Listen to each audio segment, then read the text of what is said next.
Hello, my wonderful movie peeps out there. We've got some news to discuss, so let's jump into it. Some of the things we're going to be discussing here today, guys, is we've got a major update on Scream 7 here, one that has me both nervous and excited. We got an update here on the DC universe with Gal Gadot saying, no, I am coming back for Wonder Woman 3, along with the Hollywood strike looking like it might be coming to a close, and finally, really, that along with so much more. So I'm gonna need you guys to give me your opinions down below with everything we discuss here today. To kick things off, let's go through a couple of trailers that have been released this past week and let you know whether I think they're trash or treasure, because as you know, one man's trash, another man's treasure. Starting things off here with, we finally got the trailer for Loki Season 2. Now, if you guys don't know, the first season of Loki is my favorite Disney Plus series that we've gotten. I feel like it's just done the most to feel like an actual event. Had me on the edge of my seat episode to episode, and I rather enjoy the finale, although some people don't. And man, it looks like all hats are off for Loki Season 2. This trailer was phenomenal. It almost feels like it's a dang movie because so much is going on. I'm loving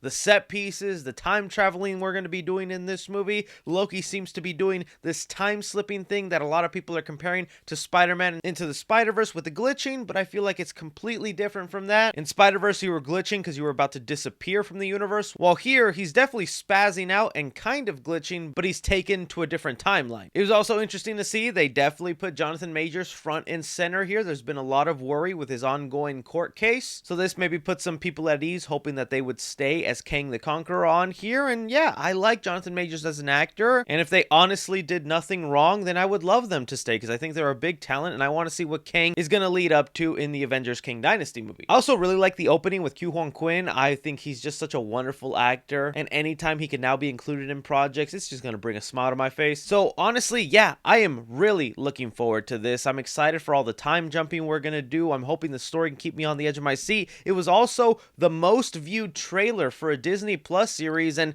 that goes to show you people did like season 1. Lately, it feels like people have lost their hype and steam with everything else going on the Disney Plus side of things, but this has got people glued in and wanting to talk about it. So hopefully this will feel like an event once it gets released. So I'm definitely giving this trailer a treasure. Something here I talked about last night on my Twitch stream with you guys that you already made fun of me for. We got to look at the trailer for the upcoming Spy Kids movie called Spy Kids Armageddon. Now, this is supposed to kind of be a reboot for the Spy Kids universe. They are bringing back the original director of that first film, Robert Rodriguez. And look, I still make the firm argument those first two Spy Kid movies I think are genuinely fun movies. Yeah, they're goofy, silly, but I felt like they are really entertaining, and the first film especially still holds up to this day. I'm a firm believer on that. So I was really willing to give this movie a chance, but in looking through the trailer, these movies just no longer are made for me, and that's okay. They're called Spy Kids. These are for the new generation of kids. There's some stuff like the new Teenage Mutant Ninja Turtle Mutant Mayhem that is made for the next generation,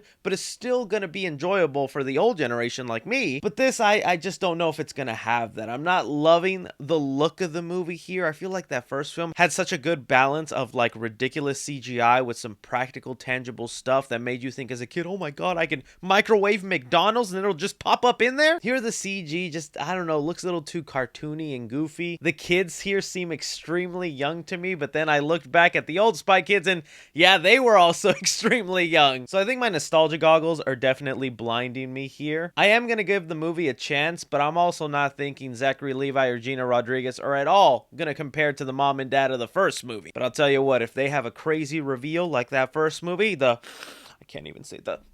I'm not your uncle. It might be a 10 out of 10, guys. So yeah, for 3C grumpy old man here, he's gonna give this trailer a trash, but I'm gonna go in with an open mind, and hopefully there's some entertainment to be had here. Moving on to our next story here. Oh, it's the torture continues, guys. The Fantastic Forecasting. Let's begin. So for about like the 100th time, we have who is supposedly now cast as Reed Richards in the upcoming Fantastic Four movie. If you haven't kept up with this news, ever since Kevin Feige came up on stage and announced it himself, Fantastic Four coming soon. That was in 2019, and now we're halfway through 2023, nowhere near these negotiations being done for the Fantastic Four cast members, and last we heard, Reed Richards was going to be played by Adam Driver, a choice I wouldn't have minded. I think that would have been great, but apparently the rumor was Adam Driver just couldn't connect with the current script they had for the Fantastic Four, so he decided to walk away from the project. Bringing us to the current rumored casting choice, Matt Smith is the one in talks now to play Reed Richards. That's right, good old Morbius star himself. Have sex, accept, put my hands against. Aside from me just being so tired of just saying every other week, this guy now is going to be Fantastic Four, Reed Richards. This person's going to be this, that, and that. Every time a new casting choice like this comes out, we have 30 different scoopers coming out backing it up saying, yep, that's what I heard. Yep, that's definitely what's going to be happening. So playing along with this game until we finally got the official casting announcement, Matt Smith, I would not mind them. Yeah, they were pretty funny and a goofy part of Morbius, but I genuinely think he does have the ability to pull off someone really smart and someone a little arrogant, which is kind of what you want from Reed Richards. So if this choice turned out being true, yeah, I'd be happy with it. I'd be excited for it. I just finally want to see this project come to fruition. All of Hollywood has now been casted as the Fantastic Four, and now it's just time to let the dice roll and see who actually gets it. But now, tossing off to you guys. Adam Driver looks to now have walked away. It is now Matt Smith in the Reed Richards chair. Would you be happy with it? Bringing us to some big updates on Scream 7. I have been waiting for an update on this movie. We know before the Hollywood strike, there was a lot of rumblings going around that Paramount really wanted to already make Scream 7. They know Jenna Ortega is getting extremely busy in Hollywood. She's got the Beetlejuice sequel coming up, and she still has to do season 2 of Wednesday. They know her schedule is tight, and it's like, we need her to come back for Scream 7. Along with all the other cast members also getting roles, Melissa Barrera was cast in a Universal monster movie where she was going to be kidnapping the daughter of Dracula. In fact, that movie's also being directed by Radio Silence, the people who brought us Scream 5 and 6, and that'll come into play with this story, because now Bloody Disgusting has it here reported that Radio Silence reportedly not directing Scream 7, Christopher Landon in talks. Now, before we dive into this article, I do want to give props to the first people I saw bring this up a couple of days ago before bigger outlets started to mention it, and that's channels like Critical Overlord and Craving Something Scary. They were the first people I saw scoop up this news and bring it about. And well, specifically here in the Bloody Disgusting article, they say here, how true are those rumors? We're told Radio Silence was very interested in directing Scream 7,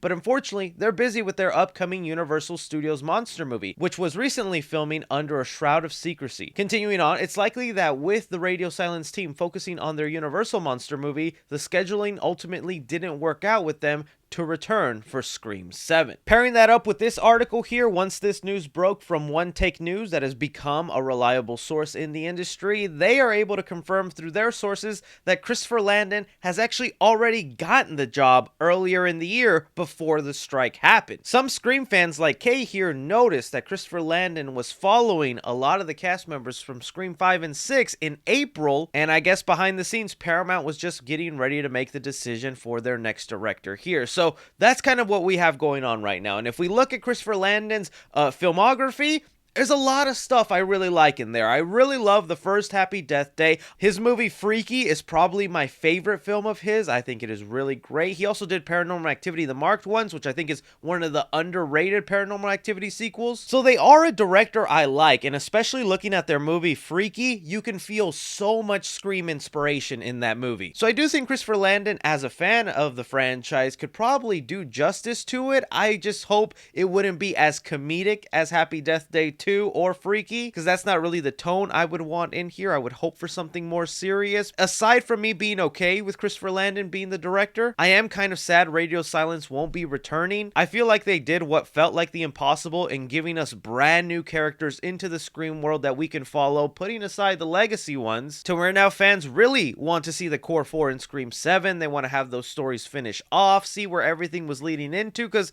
there's a lot of unfinished threads in Scream 6 that could leave the door open for Scream 7 and some interesting story potentials, like the Carpenter sister's mother. I'm still waiting for that subplot to come in. I also thought they really showed in Scream 6 that they're willing to do different and exciting things with Ghostface. Like Scream 6 was filled with one of the most intense, suspenseful moments of the series, but we really should have seen this coming. If we watched all the interviews of Radio Silence before this announcement, they kept saying, oh, if Scream 7 happens, we'd love to be part of it, even if we're not directing. They kept saying that in every interview. They're like, oh, we'd love to be part of it, even if we're not directing. So it felt like they almost knew that they weren't going to be directing anymore, and maybe they'll just give off their ideas what they wanted to do in 7, and maybe Christopher Landon can make those things come to fruition. And you know, the article also mentions because they're busy with this Universal monster movie as the reason why they won't go to Scream 7, they're like, Melissa Barrera is in that movie. She's the star of that film.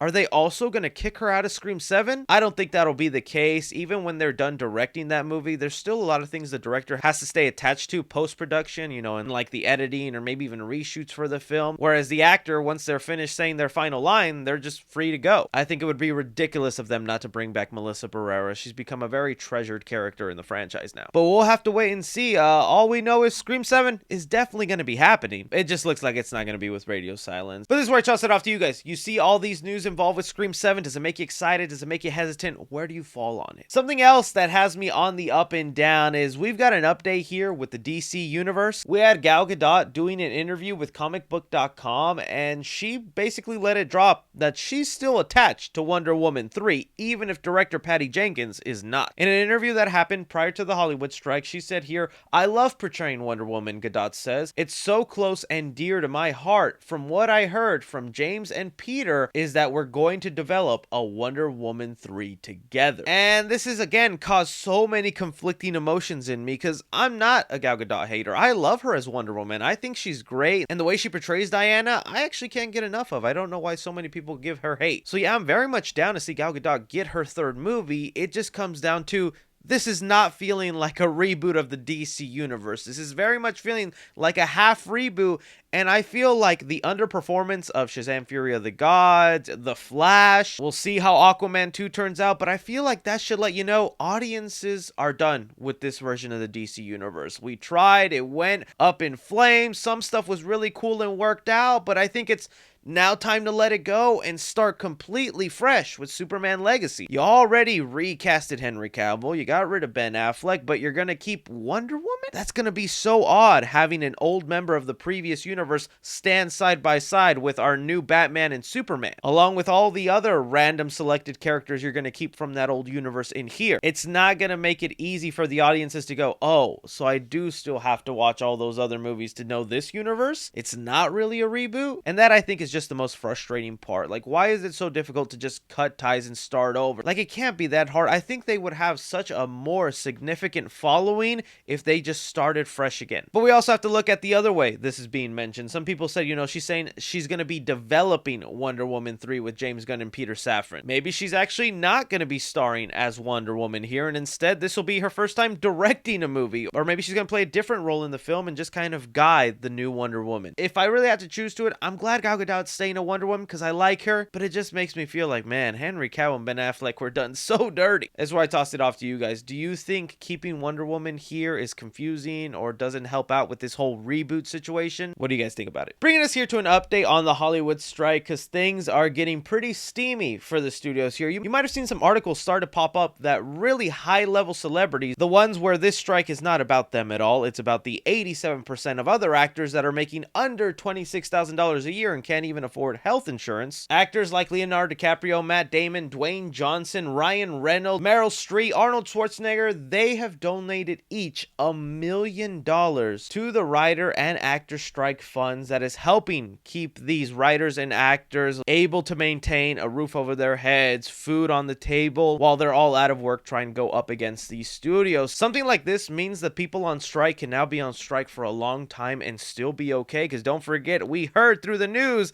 that the studios were waiting until the writers and actors lost their homes, lost so much of their stuff that they would just be forced to go back to work and end the strike, which is such an evil thing. And now with a bunch of celebrities doing this and making such large donations, it looks like the studios no longer see a benefit in waiting it out, because now these people are going to be able to wait it out for so long. It's going to cost the studio so much more in the long run, which is why we started seeing reports now that this Friday, the studios are finally willing to sit down with the Writers Guild of America so they can come to an agreement that'll hopefully end this thing. And if that happens, hey, we could see something get done by the end of this month. I'm still thinking they were going to keep this going until December, but now knowing that they're willing to negotiate and try and meet these terms in a fair way, that's exciting, man, because none of this is fun for anybody. I just want these movies to start getting made, all this movie news start coming out, and us get excited and hyped. So yeah, that's just the current update we have right here. In the end, it was just really nice to see a lot of these bigger celebrities come to the aid of these smaller actors that are really needing the benefits. But that is all movie news we currently have going on right now, guys. I want to thank you so much for taking time out of my day to watch me talk some movie news.